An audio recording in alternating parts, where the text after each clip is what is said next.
The ceaseless projection of existence as the present also created the endless existence of the past. And as existence in the present is substantial, so is existence of the past. The spacesuit design made no allowance for this mysterious substance of past. Consequently, the man inside of it dismissed the past as an abstract notion, assuming it to just pass and vanish into nothing. But the past kept building up in existence, until eventually it invaded the spacesuit itself.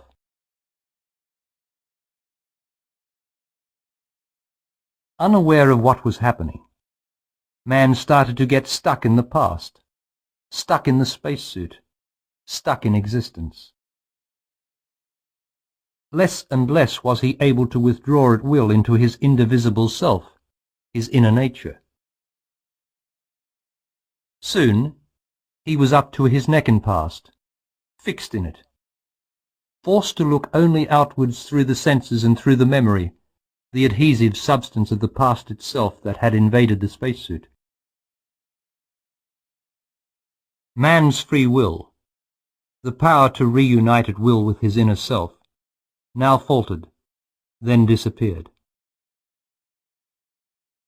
His awareness of nature, as the crystal clear reflection of his own nature, receded to be eventually forgotten. Although his delight continued in nature and its power to revitalize his now divided being, the supreme knowledge that it was his self vanished.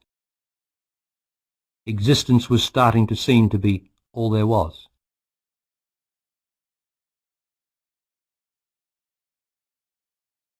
Trapped in his spacesuit, squeezed unbearably by the mounting pressure of the past, and with the knowledge of nothing behind him, man was unable for long to remain a part of the scenery like the rest of nature. He had to go forward, be pushed further into existence. This he did by another remarkable feat of self-projection through the spacesuit. He projected his intelligence out into existence and onto nature. He was now outside himself, outside the spacesuit as we are today. 3 disastrous errors followed. First, he saw nature to be separate from himself, and he determined to control it. Had he realized the truth of his origins, that nature was his own nature, and as such would naturally provide for all his needs, there would have been no problems in existence. But man was no longer himself. He thought the spacesuit was his self. So attached to it by the past was he, that he even identified with the spacesuit's failings, now beginning to show due to its ignorance of the past. And in a further massive stroke of ignorance and self-forgetfulness, he accepted these failings as his own, and excused them by calling them human nature. Incredibly, due to the fundamental ignorance of his projected human intelligence, there were now 2 natures in existence, nature and human nature. Finally, on the beauty and wonder of nature, the nature of the earth, he was about to impose human nature, with horrific results. Human nature, the spacesuit gone wrong, is the exploitation of the present by the past, of what is by what has been. Instead of using the power of his projected intelligence to control human nature, or at least to try to correct the past defect in the spacesuit, he used it to help human nature exploit nature.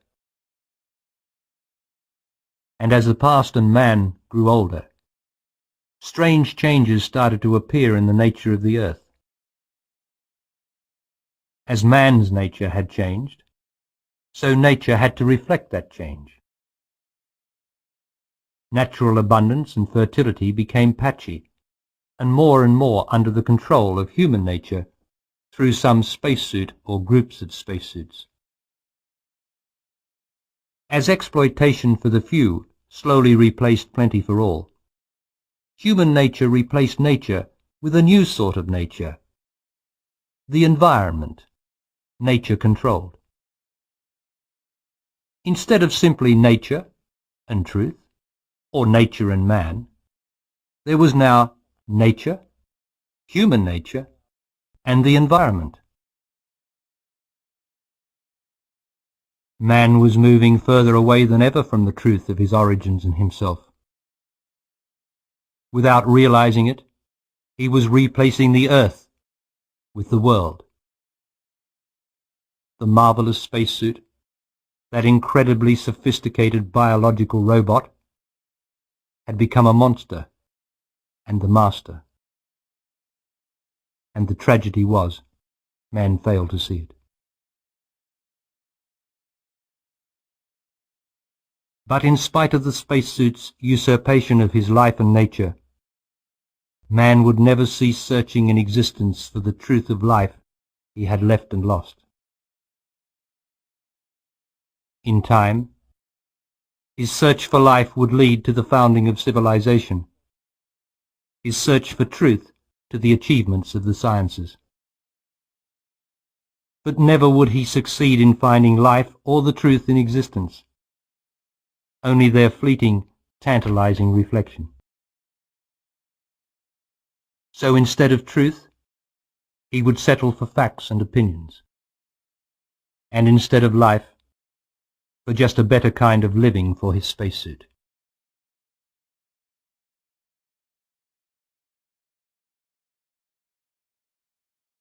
The biggest problem in existence is death, but only to man. Nothing else fears death, because only man has the intelligence to separate death from life. When man and his past were very, very young, he knew nothing of death. He was still himself, still inside nature, looking out of his brand new spacesuit at the wonder of the earth. If his spacesuit was failing, he simply used his free will to withdraw further back into life, the one immortal self. Only after he had stepped outside himself, by projecting his intelligence onto nature, did he discover death. And he was appalled, horror-struck. For there in front of him, mirrored in existence, was the crystal clear reflection of the secret of death, what death was. What he saw, we shall hear what it is in a moment, all men since have chosen to forget and never to confront again. Killing and being killed he had accepted as part of survival, since making nature his contestant. And with his superior intelligence he felt competent to take his chances there without much fear. But death, he realized, was something more than mere dying. Death indeed was in the repelling corpse and stench of the dead spacesuit, yet it was more. It was in the tears, howls, disease, deformity, misery, injury, age, obstinacy, cunning, senility, and madness that he saw reflected in the existence of the other spacesuits around him. Yet it was more than that too. Death was also in the dark he was afraid of, in his disturbing dreams, in the silence and sounds of the night, in the dread of loneliness, in the ache of loss, and in his own uneasy presence. "What is this existence I have entered?" he asked. "It is death, living death," was the crystal clear answer.